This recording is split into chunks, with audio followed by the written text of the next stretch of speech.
বাজি ফুটাচ্ছে, তো আপনার ছেলের মাঝে আর হিন্দু খ্রিস্টানদের ছেলের মাঝে কি পার্থক্য থাকলো?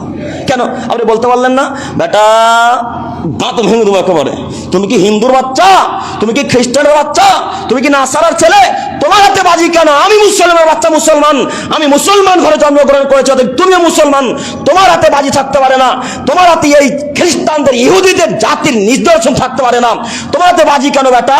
দাঁতকে ভেঙে চৌচুর করে দেবো বেটা, ছুঁড়ে ফেলো, এখনই নিক্ষেপ করে ফেলো। এ বাক্য বলতে পারলেন না কেন? এই বাক্য বলতে পারেনি, তার অর্থের বিবরণ দ্বারা বোঝা যাচ্ছেন আপনার এখনো পুরুষত্ব আসেনি বিবেকে, আপনার এখনো যৌবনে পুরুষত্ব আসেনি, তাই ছেলেকে আটকাতে পারলেন না। যার পুরুষত্ব আছে সেই ছেলেকে আটকাতে পারে, যে সুবাপ সেই ছেলেকে আটকাতে পারে।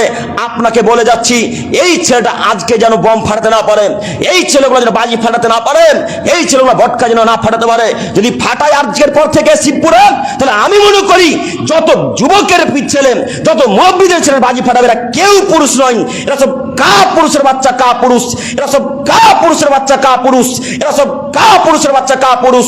কা পুরুষের ছেলে বম ফাটাবে, পুরুষের ছেলে নয়। কা পুরুষের ছেলে বাজি ফুটাবে, পুরুষের ছেলে নয়। কা পুরুষের বাচ্চারা বম ফাটাবে, পুরুষের বাচ্চারা কখনো বম ফাটাতে পারে না।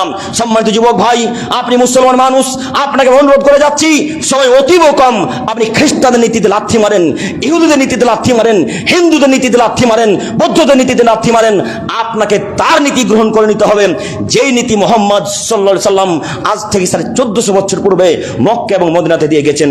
এই নীতিতে আপনাকে ফিরে আসতে হবে। সম্মানিত শিবপুরের মানুষ, আপনাকে আমি অপমান করতে আসিনি, আপনার আমি দৃষ্টি আকর্ষণ করে বলতে চাচ্ছি, আজকের পর থেকে বাচ্চা ছেলে রাতে বম ফাটানোর জন্য 8 টাকা দিবেন না, ইনশাল্লাহ দিবেন, ইনশাল্লাহ আজকের পর থেকে দিবেন না। আর আজকের পর থেকে যদি দেন তো রাসূলের হাদিসটা একটু মনে রাখবেন, ওরা যেখানে যাবে আপনার ছেলেরা আপনি সেখানে যাবেন। যাই হোক,